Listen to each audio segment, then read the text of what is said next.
지난주에 우리가 성경신학에 대해서 잠시 생각해 봤는데요. 성경신학은 여러 가지 우리가 생각해 봤던 5가지 신학의 분야 중에 하나인데, 특히 성경신학은 구속사를 중심으로 한다. 그리고 그의 그 스토리라인의 흐름은 언약을 중심으로 흘러간다. 그런 내용을 생각해 봤습니다. 그래서 성경신학에서는 하나님의 뜻, 그 뜻은 구원인데, 그 구원, 뜻을 이루기 위한 계획과 성취 과정, 그 계획하고 성취 과정을 경륜이라 그래요.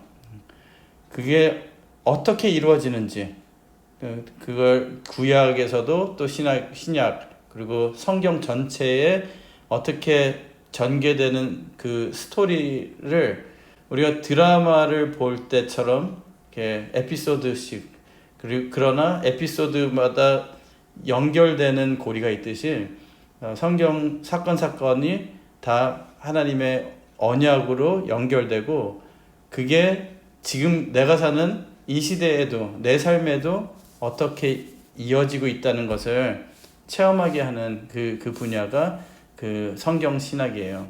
그래서 구속사라는 단어, 아니면 구속 경륜이라는 단어, 이게 모두 이 구속사 시리즈, 원로 목사님 구속사 시리즈가 나오면서 새로 만들어진 단어가 아니라 신학 학계에서는 당연히 사용하는 단어예요. 근데 학계에서도 성경파 학자들이 있어요. 성경파 학자들. 이 성경파 학자들이 많이 사용하는 단어들이죠. 그래서 어떻게 보면은 이 구속사 공부 조금 드라이하고 좀 너무 학문만 공부하는 것 같고 그럴 수도 있는데, 실은 신학계에서도 교계에서도 좀 높은 단수라 그래야 되나, 좀 어렵게 생각하는 분야일 수도 있어요. 그렇지만 성경을 알기 위해서는 반드시 필요한, 그리고 아까도 말씀드렸듯이 성경신학은 구속사를 중심으로, 이 구속사라는 단어가 이제 지난번에 말씀드렸듯이 아담 타락 이후 마지막 구원의 완성, 우리가 영생을 얻기까지의 그 과정을 다 구속사라고 하는데, 그것을 보여주는 것이 성경신학이다. 성경의 역사는, 또 인류의 역사는 시작과 끝이 있어요. 근데 처음은 예를 들어서 아담을 통해서 에덴 동산에서 시작됐어요. 이 역사가, 이 구속 역사가 이어져 가는데, 크게 보면은 그 다음에 노아의 방주 역사가 있습니다. 노아 다음에 10대 후에 아브라함이 있고요. 그 다음에 아브라함 이후에 이스라엘 백성들, 아브라함, 이삭, 야곱 3대를 통해서 이스라엘이 형성되고, 이스라엘 백성들이 애굽으로 이주했다가 출애굽하는, 그래서 그 출애굽을 이끄는 모세를 통해서 출애굽을 하고, 그 다음에 열왕기 시대예요. 사사 시대가 지나고 열왕기 시대에 다윗이 있습니다. 다윗, 솔로몬, 그 다음에 선지자들, 그 다음에 예수님이 오시죠. 그리고 예수님 이후에 이제 교회 시대, 그리고 마지막, 우리가 사는 이 마지막 엔드죠. 엔드, 예수님의 재림. 이렇게 전체 스토리를 간단하게 보자면은 이렇게 타임라인을 정할 수 있는데요. 이게 스토리 흐름이에요. 전체 스토리 흐름이 있고, 그 다음에 하나님께서 이 흐름이 여기서부터 여기까지 어떤 언약, 아담의 첫 언약, 여기서 여기까지는 노아 언약, 노아의 무지개 언약, 아브라함의 언약으로 이스라엘 백성들이 아브라함의 언약, 그 다음에 아브라함에게 7가지 언약을 주셨죠. 언약. 모세에게는 시내산 언약, 다윗에게는 다윗의 언약, 왕권의 언약이죠. 예수님께서는 우리에게 주신 새 언약. 언약이 마치 그 릴레이 할 때 바톤처럼 계속 전달이 돼요. 하나님께서 계속 리뉴해 주시고 새롭게 해 주시고, 그래서 이 흐름으로 언약이 어디 가냐, 어디서 어디까지 가느냐, 그 흐름이 흐름을 따라서 가는 전개되는 것이 구속사이고, 그 구속사 중에 하나님께서 강조하는 데가 있어요. 강조하는 데가 바로 성전 부분에서 강조가 돼요. 아담을 주셨을 때 에덴을 창설하시고 그 안에 두셨죠. 노아를 택하셨을 때 노아의 믿음을 보시고 방주를 지으라 그러셨어요. 성전이라는 것은 하나님과 사람이 함께 하는 곳. 하나님이 하늘에 계시는 영적인 존재인데, 하나님께서 이 땅에 사람을 만나시기 위해서 정한 장소, 출애굽기 25장 22절 말씀 보면은 내가 거기서 만나리라, 너희를 만나리라. 만나는 장소예요. 그리고 심판의 중심이에요. 심판의 중심. 성전을 중심으로 심판을 해요. 그래서 방주는 노아가 하나님을 만난 곳, 심판이 왔을 때 피할 수 있는 곳, 그것이 영적인 성전이라는 것이죠. 아브라함, 이삭, 야곱을 통해서는 장막 성전이었어요. 장막 성전. 히브리서 11장 9절 15절 말씀 보면은 아브라함, 이삭, 야곱이 한 장막에 거했다. 히브리적인 이해로는 장막에 거했다는 것은 그 장막에서 가르침이 있었다는 거예요. 전수가 되었다. 뭐가 전수가 되었다는 뜻인데, 이 장막 성전을 통해서 결국에 야곱이 고백을 하죠. 베델의 고백을 해요. 베델은 베스, 바이트, 베트는 집이고 엘은 하나님이에요. 하나님의 집. 형 에서와 아버지 이삭을 피해서 도망했을 때 루스라는 곳에서 돌을 베개 삼아 자다가 꿈을 꿔요. 비전을 봐요. 하늘이 열리고 사다리가 놓여지고 천사들이 그 사다리를 통해서 오르락 내리락 하는 걸 보고 하나님의 음성을 들어요. 네가 어디 가든지 내가 너와 함께 하겠다. 그것을 깨달은 야곱은 일어나서 그 베개 삼았던 돌을 단으로 삼아서 돌단을 만들어서 예배를 드리면서 하나님께 제사 드리면서 고백을 해요. 이곳이 베델이다. 내가 가는 곳이 하나님의 집이다. 하나님의 영이 나와 함께 하시면 그곳이 하나님의 집이다 라는 것을 깨닫고 라반 집으로 가죠. 돌아오면서 이스라엘의 축복을 받아요. 그래서 이스라엘 네이션, 이스라엘 민족이 되죠. 민족의 아버지가 되는데, 그 민족에 하나님이 거하시기 때문에 그 민족이 성전 같은 하나님의 택한 백성이 되는 것이죠. 그래서 장막 성전, 모세를 통해서는 성막을 주셨어요. 광야의 성막. 그 다음에 다윗과 솔로몬 통해서 성전을 짓죠. 다윗과 솔로몬 성전. 예수님께서 오셨을 때는 헤롯 성전이었어요.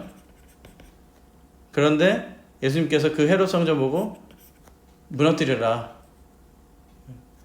내가 3일 만에 짓겠다. 이게 요한복음 2장 19절에서 21절 말씀인데, 그 말씀을 통해서 예수님 자체가, 예수님이 참 성전이라는 것,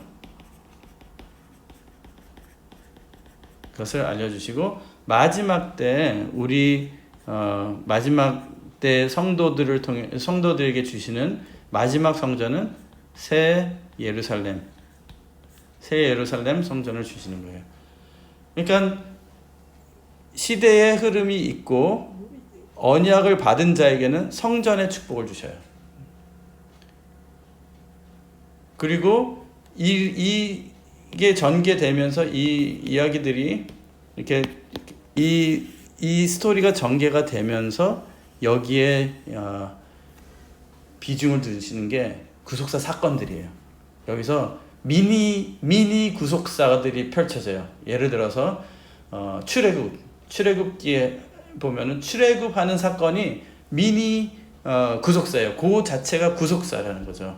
이스라엘을 애굽에서 구원해내신 야훼, 그것이 바로 예수님이 어린 양이 되어서 우리를 구원해 주시는 그 사건을 미리 예표하는 사건이 되고, 또 바벨론 포로 잡혀가서 바벨론 포로에서 다시 돌아오는 사건, 그것도 미니 구속사예요.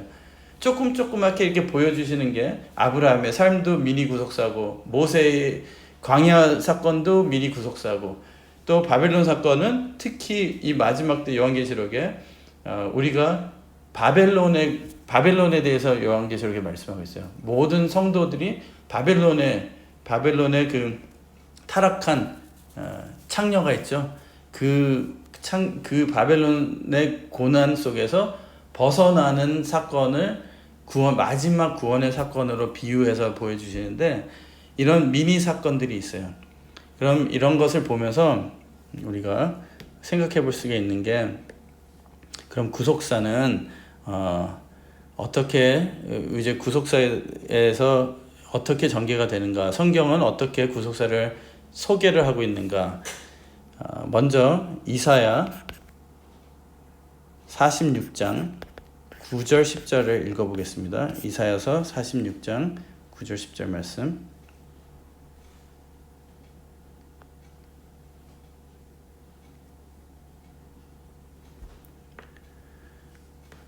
우리가 구속사 구속사 주제 구절이 뭔지 아시죠?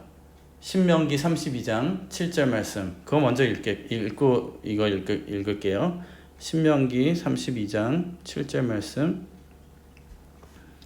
이거 잘 아시겠지만, 옛날을 기억하라, 역대의 연대를 생각하라, 네 아비에게 물으라, 그가 내게 설명할 것이요, 내 어른들에게 물으라, 그들이 내게 이르리로다. 여기서 동사만, 명령어만 보면은 기억하라예요. 기억하라. 무엇을? 옛날. 이 옛날이라는 원어적인 뜻은 처음부터 다시 기억하라. 그 다음에 생각하라. 생각하라는 비인이거든요. 히브리어로. 비인이라는 것은 골똘히 생각하고 연구해서 생각하라. 잘 알아야 된다. 뭘 하나 깊이 생각하라는 거예요. 그 다음에 물으라. 네 아비에게 물으라. 그가 내게 설명할 것이요, 내 어른들에게 물으라. 그들이 내게 이르리로다. 여기서 아비와 어른은 선진들이라는 의미도 있어요. 그렇기 때문에 기억하라, 생각하라, 물으라가 되는 거예요. 무엇을? 처음부터 하나님께서 우리의 구속을 위해서 무엇을 하셨는지 처음부터 기억을 하라는 거예요. 이 명령을 누구에게 줬냐면요, 가나안 땅에 들어가려고 하는 이스라엘 백성들에게 주신 명령이에요. 그러니까 가나안은 천국을 상징한다면은 천국에 들어가려고 하는 우리에게 주시는 명령이라는 거죠. 들어가기 직전에 천국에 들어가서 가나안 땅에 들어가서 그것을 소유할 사람들에게, 그 장본인들에게 마지막 명령하신 게, 들어가서 너희들이 진짜 천국 백성, 하나님의 백성이 되기 위해서는 기억해야 된다. 여태까지 하나님께서 어떻게 구원의 역사를 이루셨는지 생각해야 된다. 뭘 생각해요? 역대의 연대를 생각해라. 그리고 그러니까 역사를 더듬어서 생각하고 알아야 된다는 거예요. 그 다음에 모르면 아비하고 어른들에게 물으래요. 근데 우리의 아비와 어른들, 우리의 친부모를 얘기하는 것이 아니라 성경의 이 믿음의 선진들, 히브리서 11장 말씀 보면은 아벨부터 쭉 믿음의 선진들이 쫙 나열돼요. 그들에게 물으라는 거예요. 근데 어떻게 물어야 되느냐? 그들의 이야기를 통해서 하나님께서 그들에게 어떻게 구원의 역사를 하셨는지 알려는 거예요. 그거를 알려면 우리가 어떻게 해야 되느냐, 어떻게 물어야 되느냐. 다시 이사야서 46장 9절 10절 말씀 보시겠습니다.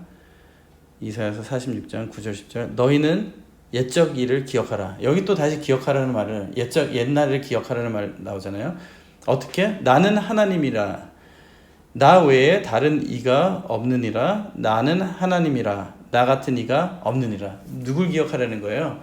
하나님 기억하라는 거예요. 하나님을 알려는 거죠.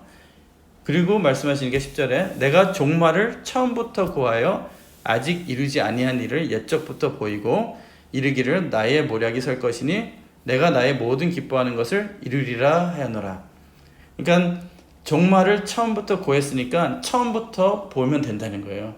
그러면 우리가 처음부터 한번 보겠습니다. 처음이라는 것은 창세기 1장을 볼게요.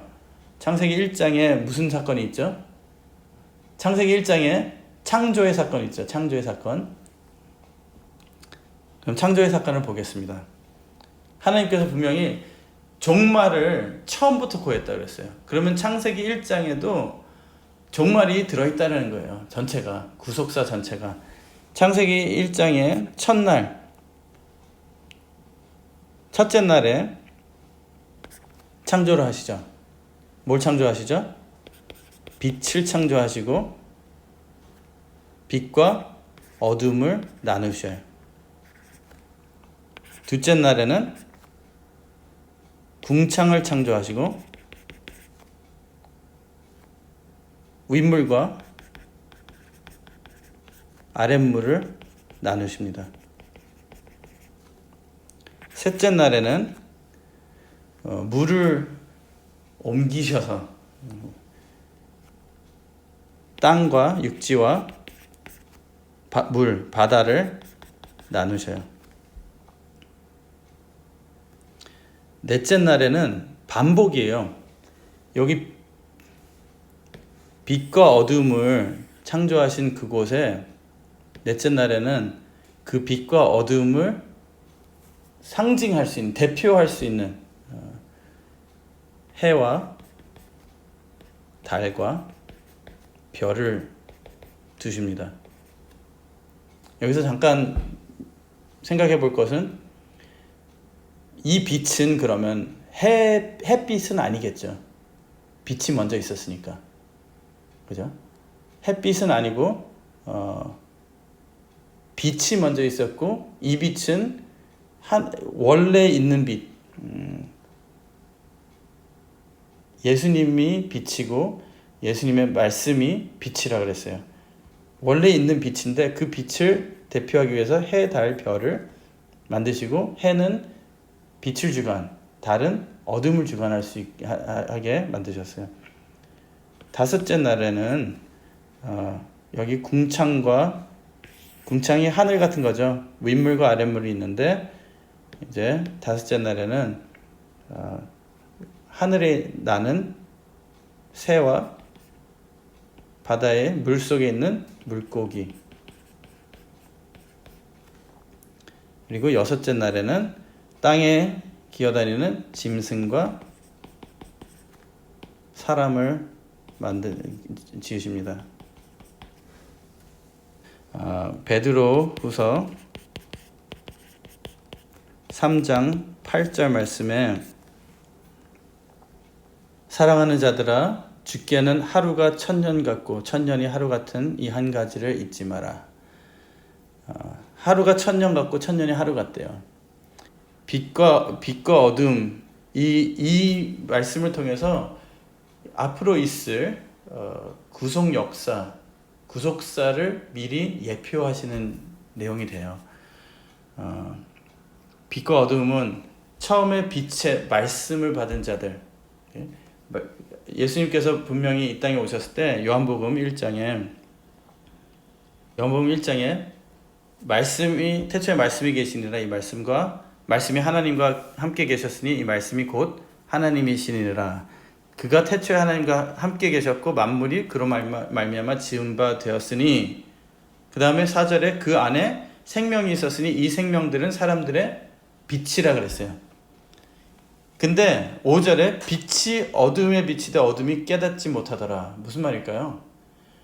빛이 어둠에 비치되 어둠이 깨닫지 못하더라. 어둠이 어떻게 빛을 깨달을까요? 이것은 빛과 어둠을 사람을 빛과 어둠으로 이렇게 비유해서 말씀하신 거예요.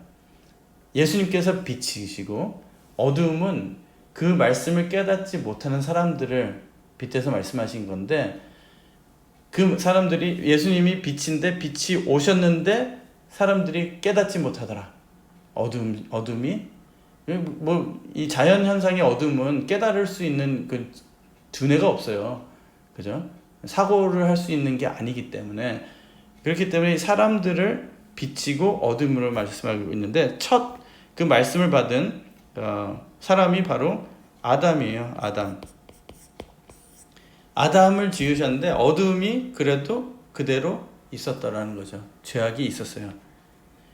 두 번째, 궁창, 윗물과 아랫물. 물이 위에서 쏟아지고 아래에서 올라오고, 중간에 궁창 같은 역할을 한 것이 노아 때 방주죠. 그래서 둘째 날은 노아 시대, 셋째 날 물이 움직여서 땅이 드러나는 역사가 언제 있었죠? 모세 홍해 사건이에요. 모세 시대. 예수님이 오셨을 때 예수님이 큰 빛의 광명이었어요. 달은 그 해의 빛을 받아서 반사해가지고 우리 지구에게 빛을 전해주는, 밤에 어두웠을 때 그래도 햇빛을 받아서 전달해주는 게 달이거든요.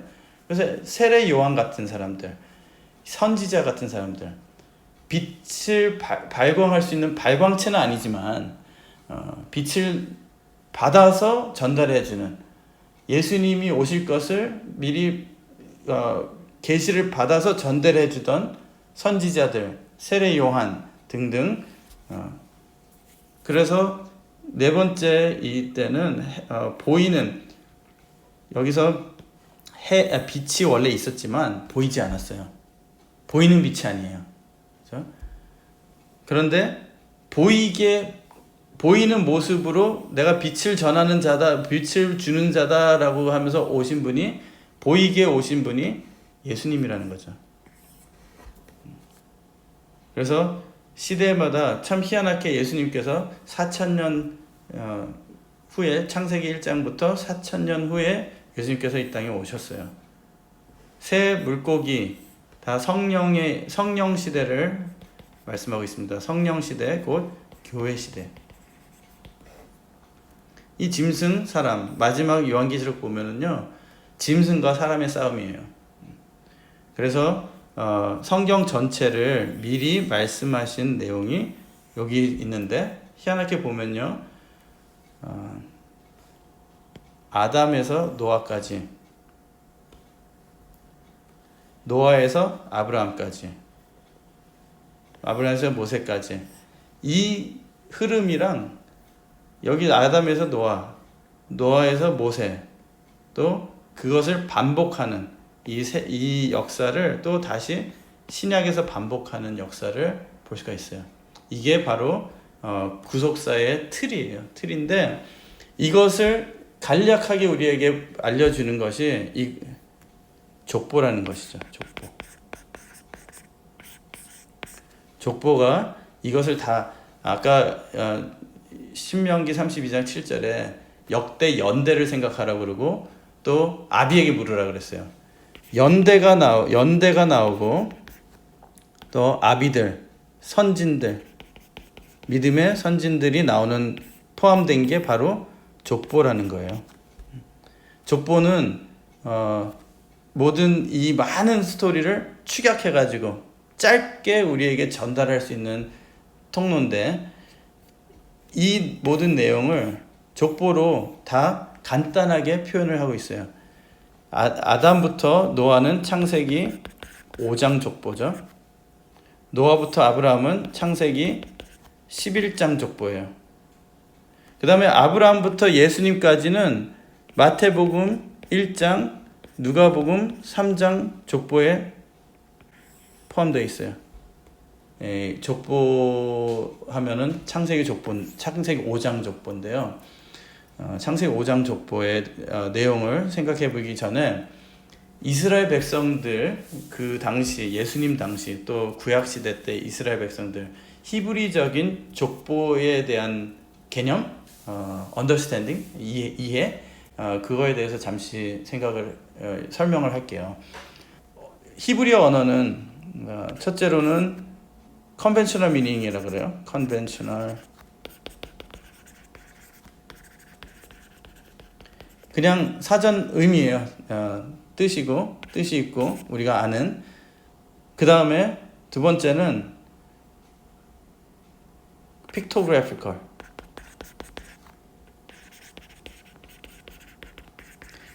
한자처럼 그 모양의 의미가 있어요. 그러니까 예를 들어서 히브리어로 알레프, 이게 알레프고 이건 베이트예요. 이 알레프는 황소 뿔의 모양이라고 해서 이게 헤드라는 뜻이에요. 헤드는 우두머리, chief. 그런 식으로 모양에서 의미를 딴다는 거죠.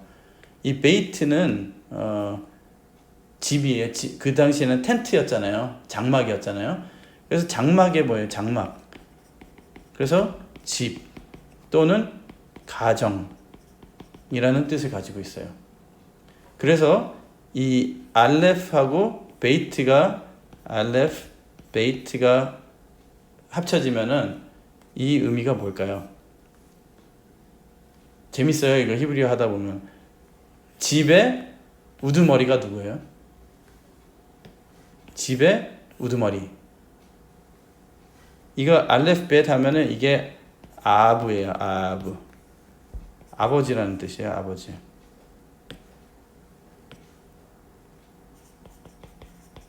집의 우두머리. 그러면은 베이트 집이죠. 이거는 눈이에요. 눈. 이 눈이라는 것은 이 모양에서 나왔어요. 이게 뭘까요?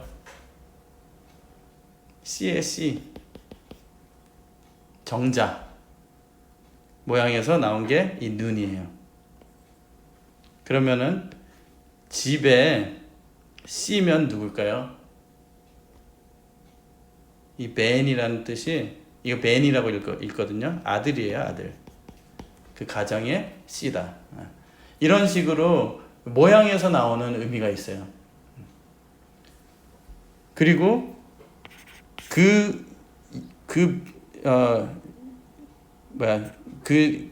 각 이 글자들, 알파벳이죠. 그 속에 있는 숫자의 의미 있어요. 숫자의 의미도 있어요.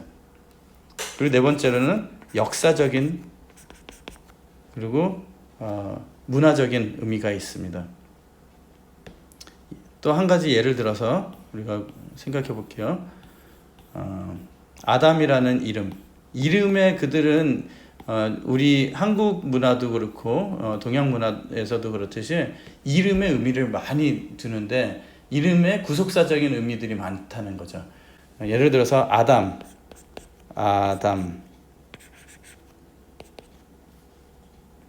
아담인데 이게 이 작은 것들이 요게 모음이에요. 모음. 근데 이 아담 자음, 히브리어는 자음으로만 많이 쓰니까 일단 아담, 아담이에요. 이것도 한 랍비가 설명한 것을 듣고 제가 설명을 하는 거예요. 제가 히브리어인이 아니기 때문에 이건 제가 태어나면서 알 수 있는 건 아니고 그 사람들이 봤을 때 이 사람은 메시아닉 랍비였기 때문에 예수님을 믿는 랍비예요. 근데 이제 일단 이 이스라엘 백성들이 유대인들이 이 아담이라는 이름을 봤을 때 어떤 연상이 되느냐, 어떤 의미냐. 아담은 아다마에서 나왔다고 믿어요. 아담 하면은 딱 아다마, 아다마. 아담은 뭐예요?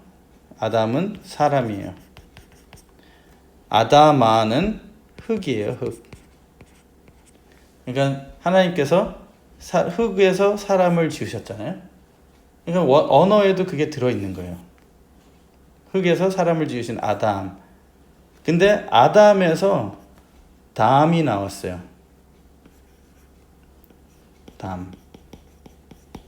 담은 뭘까요? 담은 의미가 red예요. red. 빨강색이라는 뜻인데 여러분들은 빨강 하면은 무슨 의미가 있을까요? 빨강 하면 뭐가 제일 먼저 떠올라요? 우리 기독교인들은 십자가, 예수님의 피 뭐 그러잖아요. 중국 사람들은 빨강 하면은 복. 그죠? 한국에서 빨강, 북한에 대해서 얘기할 때 빨강 하면은 뭐예요? 공산주의. 그죠? 저 사람 속이 빨개 그러잖아요. 예. 미국에서 빨간 적십자 뭐 여러 가지 의미가 있어요. 근데 이스라엘 백성들 히브리인들에게는 빨강이라는 것은 죄라는 뜻이에요. 죄. 그래서 흙에서 사람을 지으셨는데 사람에게서 나온 건 죄다. 죄.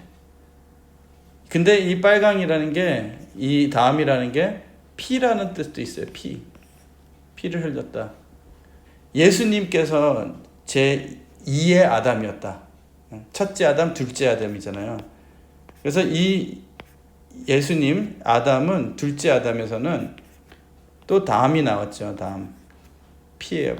피가 나왔는데 그 의미를 바꿔버렸다. 이 피는 생명의 피다. 생명. 문제는 이 아담에서 타락한 죄악된 이 인류들이 파생됐는데 이 아담에서 나온 것은 에돔이다. 여기 아담하고 이거하고 똑같죠? 자음은 똑같은데 모음이 틀려요. 이거는 에돔이에요.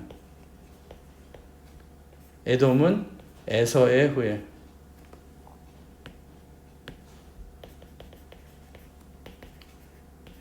아까 우리 설교 시간에 말씀드렸는데 에서의 후예 중에 헤롯이 있어요. 헤롯. 그래서 아담의 타락으로 인해서 이렇게 인류는 망해버렸다라는 이런 스토리가 지어질 정도로 한 단어와 이름이 중요했다는 거예요. 그럼 창세기 5장 족보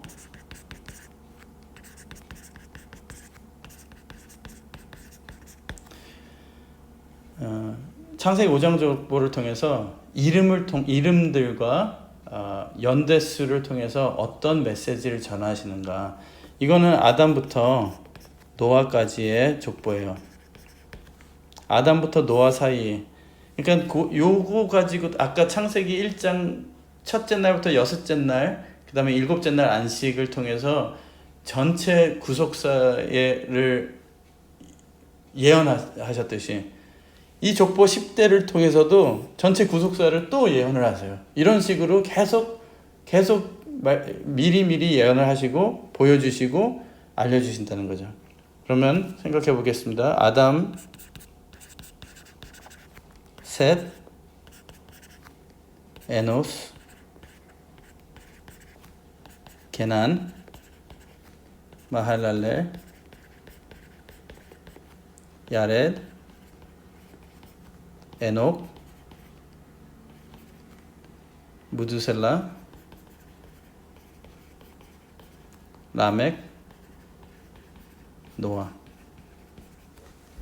이렇게 10대가 나열되어 있죠. 창세기 5장 족보에. 그리고 여기에 또 성경에 창세기 5장에 말씀하고 있는 게 연대수인데 몇 살 때 아들을 낳았는지 말씀하고 있어요. 그래서 아담은 셋을 130세에 낳고, 셋은 에노스를 105세에 낳고, 에노스는 게난을 90세, 게난은 말레를 70세, 말레는 야렛을 65세, 야렛은 에녹을 162세, 에녹은 무드셀라 65세, 무드셀라는 라멕을 187세, 라멕은 노아를 182세에 낳았어요. 그럼 여기서 일단 정리를 해보면은, 우리가 이 연대수의 의미를 알려면은 기준이 있어야 돼요. 기준이. 그래서 뭐 BC, AD 기준이 있지만 BC로 하면 너무 숫자가 커져요. 그래서 아담의 나이를 기준으로 해서 아담 연대라고 말을 붙이자면은, 아담 연대로는 이들이 몇 년도에 태어났느냐 좀 알아야지 비교를 할 수가 있어요. 예를 들어서 아담은 빵살에 태어났으니까 아담은 0년에 태어난 거예요.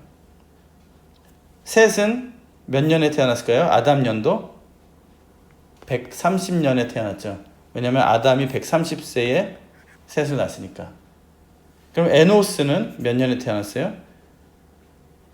130세에 태어난 셋이 105세 됐을 때 태어났으니까 요것만 더하면 돼요.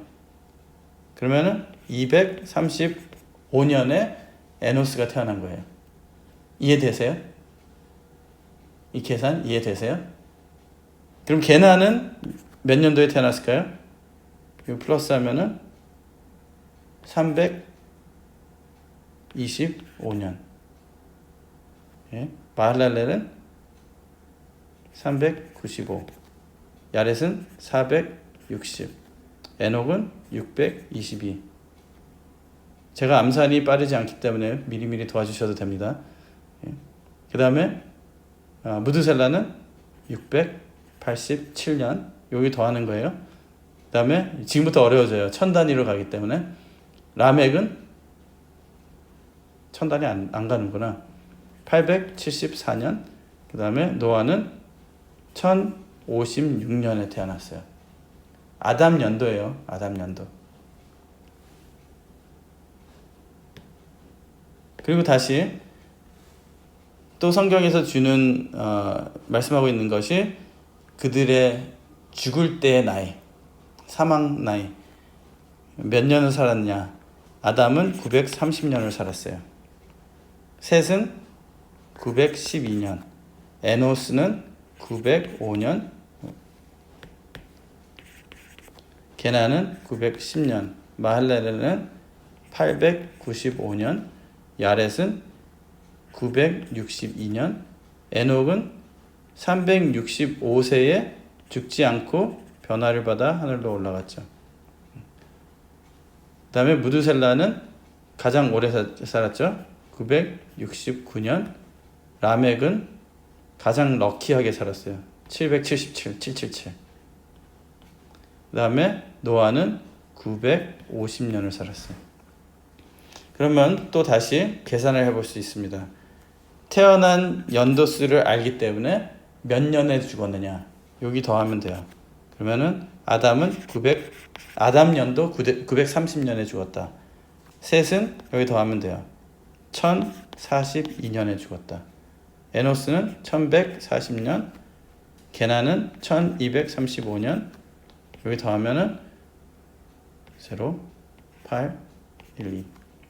그 다음에 1422년, 에녹은 987년에 변화받아서 하늘로 올라갔고, 무드셀라는 1656년에 죽었고, 라멕은 1651년에 죽었고, 노아는 2006년도에 죽었어요. 우리 횟수랑 달라요. 그러니까 그러면 여기서 뭘 깨달을 수 있고 무엇을 알 수가 있느냐?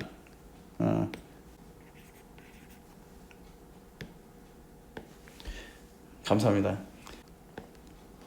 먼저는 아담이 얼마나 살았느냐. 아담이 930년도에 죽었어요. 그러면은 아담이 죽기 전에 태어난 사람들, 태어난 횟수는 이 선이에요. 이 선.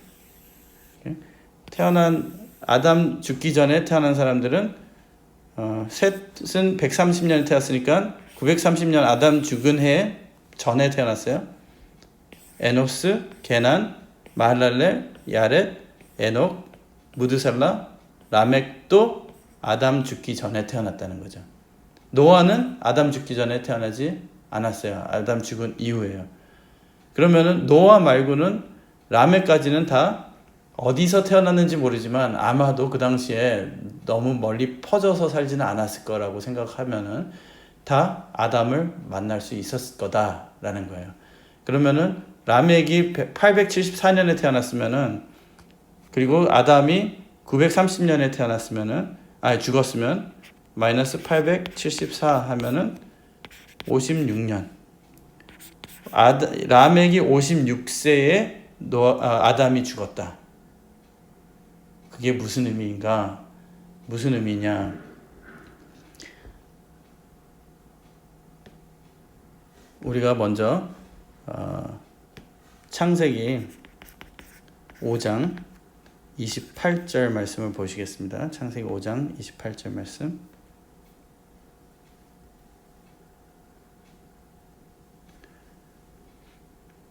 창세기 5장 28절에 라멕은 182세의 아들을 낳고 이름을 노아라 하여 가로되 여호와께서 땅을 저주하심으로 스고로이 일하는 우리를 이 아들이 안위하리라 하였더라. 그랬어요. 이 5장 거의 다 패턴이 있어요. 처음에 보면요, 3절에 아담이 130세에 자기 모양 곧 자기 형상과 같은 아들을 낳아 이름을 셋이라. 몇 살에 누구를 낳았다. 그리고 그 아이를 낳은 후 4절에 800년을 지내며 몇 년을 더 지내고 자녀를 낳았으며 5절에 그가 930세를 향수하고 죽었더라. 그게 패턴이에요.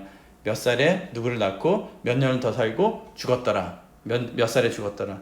근데 그 패턴을 지키지 않고 좀 엑스트라 인포메이션을 더 주는 구절들이 있는데 그게 그 중에 하나가 28절이에요. 라멕이 182세의 아들을 낳고 이름을 노아라 하여 가로되, 거기까지는 괜찮은데 그 다음에 왜 이름을 노아라고 했는지 설명이 들어가요.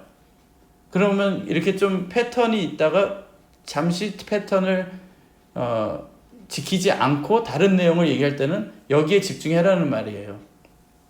그럼 여기서 여호와께서 땅을 저주하심으로 수고로이 일하는 우리를 이 아들이 안위하리라. 이 내용은 어디서 알았을까요? 라멕이. 이 아들의 이름을 짓는데, 이름 짓는 게 가장 중요하잖아요. 이름 짓는데 자기의 소망을 담아서 짓는 거예요. 라멕의 그 인생의 삶의 목적을 여기서 고백을 하고 있다는 거죠. 근데 타락한 아담의 후예인데 회복을 바라보고 있고, 타락한 자기네들이 지금 저주받은 이유를 알고 있어요. 이 내용을 누가 누구에게 말씀하신 내용이에요? 네가 죄를 지었기 때문에 땅이 저주받아서 너는 수고로 일해야 된다. 누가 말씀하신 거예요? 창세기 3장 17절에서 19절 말씀에 아담이 타락하자마자 하나님이 아담에게 말씀하시는 거예요. 이걸 라멕에게 누가 얘기해 줬을까요?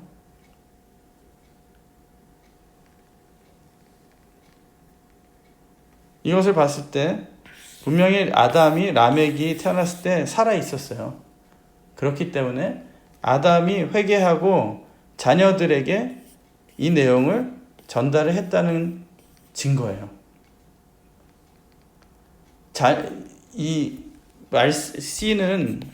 C 곧 언약은 누가복음 8장 11절 말씀에 말씀이라고 그랬어요. 말씀. 이 말씀이 계속 전달돼야지만 이 말씀, 이 언약이 계속 전달돼야지만 곧 메시아가 오시는데 아담은 타락했잖아요. 쫓겨났죠. 그리고선 소망이 없었어요. 근데 하나님이 뱀에게 저주를 하면서 그러셨어요. 이 여자의 후손 씨를 약속하셨어요. 이 여자의 후손이 곧 씨가 메시아인데 이 씨가 와서 뱀의 머리를 깨부술 것이다 약속을 하셨어요. 그 이후에 아담이 여자의 이름을 짓습니다. 뭐라고 지어요? 하와라고 짓잖아요. 이브라고. 그 하와라는 뜻이 생명이라는 뜻이에요. 생명의 어머니다. 근데 솔직히 얘기하면은 하와가 죽음의 어머니지 생명의 어머니 아니잖아요. 하와 때문에 모든 인류가 다 죽게 됐는데, 그렇지만 하나님의 언약의 말씀을 주셨기 때문에 이제 여자의 속에는, 우리 인류 속에는 말씀의 씨가 들어있는 이상 생명의 어머니다. 그래서 아담의 회개를 볼 수가 있고, 그 소망을 가지고 여러분이 아담이었으면 이 자녀들에게 뭐라고 증거를 했겠습니까? 당신만이, 아담만이 에덴 동산을 체험했고 타락의 이전의 세계를 알아요. 그렇다면은 저 같으면, 제가 아담이었으면은 자녀들에게 타락 이전의 세계에 대해서 설명을 했을 거예요. 그리고 지금 왜 우리가 이렇게 늙어가고 기억력이 떨어지고 힘들어지고 몸이 아프고 죽음을 향해, 사망을 향해 갈 수밖에 없는지를 설명을 했을 거라는 것이죠. 그 중에 타락한 이유를 말씀했겠고, 또 앞으로 너희들이 내가 지은 죄를 짓지 않고 너희들이 깨닫는다면은, 올바로 깨닫는다면은 하나님께서 생명을 주실 것이다 설명을 했을 거예요. 그래서 라멕은 노아를 낳고선 그 안식을 가지고 오는 그 씨, 그 약속하신 아들이 이 아들이 아닐까 하는 소망으로 이렇게 이름을 지은 거예요. 또 에녹 같은 경우는, 우리가 에녹에 대해서 잘 알잖아요. 변화한 사람. 이 아담의 증거하는 말씀을 잘 들었기 때문에 이 변화할 수 있는 길을 갈 수 있었을 것이다. 마지막으로, 이제 다음 주에 더 이어서 할 건데요. 마지막으로 우리가 여기서 볼 수 있는 것은, 우리가 제일 궁금한 건 이거예요. 에녹은 어떻게 해서 변화를 받았느냐. 잘 아시겠지만 창세기 5장 24절부터 21절부터 읽을게요. 에녹은 65세에 무드셀라를 낳았고 무드셀라를 낳은 후 300년을 하나님과 동행하며 자녀를 낳았으며. 이것만 볼 때 에녹이 동행한 계기가 뭘까요? 여기서 분명히 말씀하고 있어요. 무드셀라를 낳은 후 하나님과 동행했다. 그럼 무드셀라의 탄생이 에녹의 동행의 근거가 되는 거죠. 그럼 무드셀라라는 이름의 뜻은 우리가 알듯이 무드셀라, 죽음을, 사망을 보내다라는 뜻이에요. 하나님께서 보낸다는 거예요. 매튜는 사망이고 죽음이고, 셀라흐는 보내다, 샌드예요. 샌드.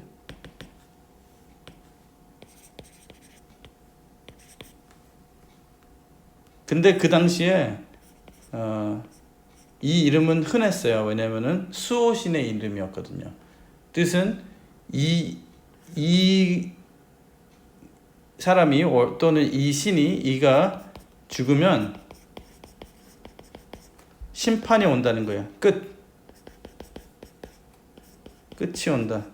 그 당시에 무드셀라는 창을 던지는 자, 보초 쓰는 사람이에요. 보초 쓰다가 적군이 오면은 제일 먼저 알리는 사람. 근데 이 사람이 죽으면은 적군이 와도 모르기 때문에 그 성은 망한다라는 의미였고, 또 수호신 무드셀라는 이 수호신이 넘어지거나 깨지거나 죽으면은 우리 나라를 보호해줄 그 신이 넘어진 거기 때문에, 죽은 거기 때문에 우리는 망한다라는 그런 이방 사람들의 생각도 있었어요. 그 이름을 이용해서 하나님께서는 이 아이가 죽으면은 끝이 온다, 심판이 온다라는 경고를 주신 거예요. 유다서, 요한계시록 바로 전 유다서 1장 14절 말씀 보면은 아담의 7세 손 에녹이 사람들에게 대하여도 예언하여 이르되 보라 주께서 그 수만의 거룩한 자와 함께 임하셨나니. 에녹은 주님이 오시는 마지막 때를 봤어요. 보고선 아들을 낳으면서 이런 이름의 계시도 받은 거예요. 얘가 죽으면은 끝이 온다. 그것이 이제 다음 주에 이것을 이어서 할 건데요. 그것이 에녹의 동행의 계기가 됐는데, 그럼 이 아들이 죽으면 끝이 온다. 맞는 말이었을까요? 이 아들은 언제 죽었을까요? 969년, 가장 오래 산 사람이에요. 그것은 하나님의 긍휼하심과 은혜를 표현하는 거예요. 마지막 심판이 오기 전에 하나님은 오래 기다리신다는 거예요. 우리가 회개하기까지, 우리가 돌아오기까지 오래 기다리신다는 거죠. 그럼 969년 무드셀라가 죽은 해는 1656년이죠. 그 해에 무슨 일이 있었을까? 노아가 태어난 건 1056년이에요. 그리고 창세기 7장 말씀 볼 때 노아가 600세에 홍수가 임했다 그랬어요. 노아가 600세면은 1056년에 태어난 노아가 600세면은 1656년.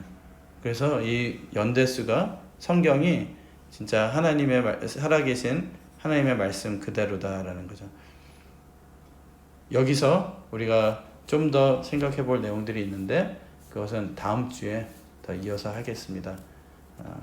그래서 이 연대수를 먼저 보면서 먼저는 하나님의 말씀이 살아계시다는 거, 진짜라는 거, 역사적으로도 진짜라는 거. 두 번째로는 이 말씀 전수, 말씀이 내가 받아야 되고 전해야 되는 거. 이렇게 전수가 안 됐으면 아담이 깨닫고 아담을 라멕까지 너는 이 과실을 먹으면은 정령 죽이리라 했는데 먹고도 안 죽었어요. 930살까지 살았다는 거죠. 그때까지 살 수 있게 해준 거는 아담에게 회개하고 이 말씀 증거하라는 거예요. 어디까지? 라멕까지. 왜냐면 라멕의 믿음을 봤을 때 노아에게 전수가 가능하구나. 아담아 너는 이제 할 일 다 했다. 와도 되겠다. 라는 거죠. 그리고 아담이 죽었잖아요. 아담이 죽었을 때 사람들은 이 죽음을 처음 보면서 깨달았을 거예요. 진짜 타락과 죄의 결과는 사망이로구나. 그런데 이 땅에서 인생을 두 번째로 마친 사람이 누굴까요? 이 10명 중에. 죽은 해를 보면은 아시죠? 이 땅에서 마지막으로 인생을 마감한 사람, 두 번째로 아담이 처음 죽은 사람이고 두 번째로 인생을 마감한 사람은 에녹이죠. 930년 다음에 987년에 에녹은 죽지 않고 하늘로 들림을 받았어요. 사람들이 그걸 보면서 말씀 제대로 받고 진짜 하나님과 동행하면 아담 할아버지가 얘기한 대로 생명을 주시는구나 깨닫게 되는 거죠. 그래서 이 에녹의 사명은 사는 거예요. 죽지 않는 게 에녹의 사명이었어요. 그래서 그 죽지 않기 위해서 동행을 했다 그러는데 그 동행이라는 의미가 무엇인지 다음 주에 생각해 보도록 하겠습니다. 말씀 전수, 그 다음에 말씀이 살아계시다는 것. 우리 삶에서도 그런 역사가 있기를 주님의 이름으로 축원드리겠습니다. 기도드릴게요. 사랑의 아버지 하나님 감사드립니다. 우리 족보를 통해서 또 창세기를 통해서 우리가 하나님의 말씀이 살아계셔서 태초부터 종말을 고하셨고 또 지금 우리의 삶도 미리 아시고 준비하시고 계획하시고 지금 이렇게 진행해 주시는 것을 믿고 감사드립니다. 아버지 하나님, 지금 상황이 어떻든지 간에 하나님 계획 안에 있다는 것을, 하나님의 경륜 안에 있다는 것을 깨닫고 먼저 감사드립니다. 그렇지만 지금보다 더 좋은 결과, 더 좋은 상황으로 하나님께서 이끌어 주시고 저희들의 믿음을 장성케 해주실 줄 믿사오니 아버지 하나님, 끝 마지막 때에 진짜 믿음으로 설 수 있는 준비된 하나님의 성도들 우리 모두가 될 수 있도록 허락하여 주시옵소서. 에녹과 같이 뜻을 깨닫고 하나님과 동행할 수 있는 믿음도 허락하여 주시옵소서. 어디에 있든지 간에 우리 성도님들 눈동자처럼 지켜보여 주시고 오른장중에 붙들어 주셔서 늘 하나님의 말씀 깨닫고 말씀에 따라서 살 수 있는 우리 모두가 될 수 있도록 허락하여 주시옵소서. 감사드리며 우리 주 예수 그리스도를 받들어 간절히 기도드리옵나이다. 아멘.